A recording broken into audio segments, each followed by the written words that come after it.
अब बात मध्य प्रदेश की, जहां पर बीजेपी प्रदेश अध्यक्ष को लेकर कवायद तेज हो चुकी है। 10 फरवरी से पहले तस्वीर साफ होगी, ऐसी बात यहां पर कही जा रही है, जहां इसी सप्ताह चुनाव प्रभारी धर्मेंद्र प्रधान आएंगे।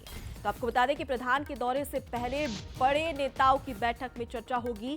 वर्तमान प्रदेश अध्यक्ष वीडी शर्मा की वापसी की चर्चा भी तेज है। हेमंत खंडेलवाल, डॉक्टर उत्तम मिश्रा, रामेश्वर शर्मा का नाम भी चर्चा में। इसके अलावा अरविंद भदौरिया और सुमेर सिंह सोलंकी के नाम पर भी चर्चा की जा रही है। अध्यक्ष बनने की दौड़ में कई नेता शामिल हैं और ऐसे में जमावट भी शुरू हो चुकी है।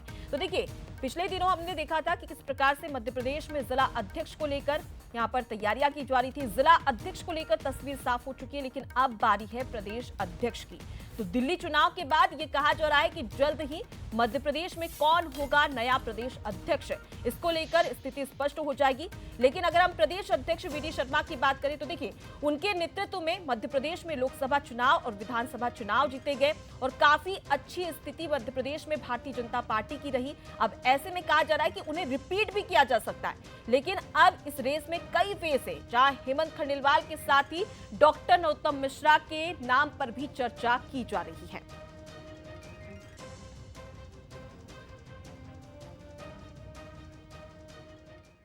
चलिए, तो कौन कौन से नाम चर्चा में हैं ये भी जान लेते हैं। हमारे साथ में एग्जीक्यूटिव एडिटर मनोज सैनी जी जुड़ चुके हैं, सीधे उनका रुख कर लेते हैं।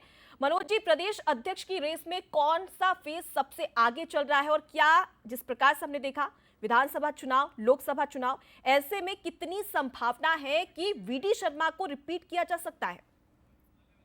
देखिए, मुझे लगता है बहुत ज़्यादा संभावना है कि ऐसा हो सकता है, जैसे मेरे पास खबरें हैं। लेकिन महत्वपूर्ण यह है कि दिल्ली के चुनाव चलते रहे। कल भी हमने देखा, मुख्यमंत्री की बात करें या वीडी शर्मा की बात करें, सभी दिल्ली के चुनाव में व्यस्तता बनाए रहे और उसके अलावा बाकी केंद्रीय नेतृत्व धर्मेंद्र प्रधान सभी जो प्रभारी बनाए गए वो भी व्यस्त रहे। इसी कारण ये पूरा मसला टला। वैसे तो 30 तारीख तक निर्णय हो जाना चाहिए था, पर टलते टलते अब यहाँ आ गया। लेकिन ये मानकर चलिए कि 10 तारीख से पहले, 10 फरवरी से पहले नया प्रदेश अध्यक्ष दिखाई दे सकता है। उसके बाद राष्ट्रीय अध्यक्ष की घोषणा भी होगी कि आखिर राष्ट्रीय अध्यक्ष नया कौन होगा। नामों की जहाँ तक चर्चा चल रही, तो आप जिन नामों का जिक्र कर रहे हैं, निश्चित रूप से वो सभी नाम है। उसके पीछे भी वजह है, वीडी शर्मा के कार्यकाल की तो सराहना हमेशा होती रही, बेहतर कार्यकाल रहा है उनका, तो बहुत संभावना उनकी भी बनती है। क्योंकि जब तक कहीं उनका एडजस्टमेंट नहीं होगा तो वो मध्य प्रदेश की भूमिका में दिखाई दे सकते हैं, प्रदेश अध्यक्ष बने रह सकते हैं। इतना ज़्यादा कुछ उन्होंने किया, इतना पार्टी के लिए सब कुछ किया है, तो निश्चित है कि पार्टी उनको उसका प्रतिशत भी देना चाहेगी। या तो कहीं बहुत अच्छी जगह केंद्रीय मंत्री बनाए, कुछ अच्छे स्थान पर पहुँचाए, या फिर रिपीट किया जा सकता है। डॉक्टर नरोत्तम मिश्रा कद्दावर लीडर है, मैनेजमेंट जानते हैं, समन्वय बिठाना जानते हैं, तो उनके नाम की चर्चा भी खूब है।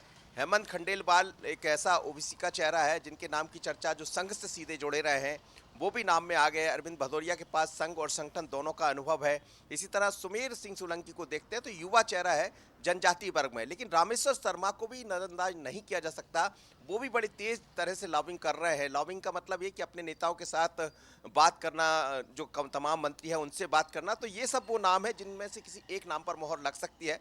लेकिन ऐसा भी कहा जा रहा है कि 5 तारीख के बाद कभी भी धर्मेंद्र प्रधान आएंगे प्रभारी, उससे पहले एक बड़ी बैठक होगी और इसी सप्ताह यानी 10 तारीख से पहले नया प्रदेश मनोज जी, अगर देखा जाए तो अक्सर बीजेपी अपने बड़े फैसलों को लेकर चौंकाने के लिए जानी जाती है और फिलहाल अगर प्रदेश अध्यक्ष की बात कर ली जाए तो तमाम नामों का आपने जिक्र किया, लेकिन क्या बीजेपी किसी महिला चेहरे पर भी चर्चा कर रही है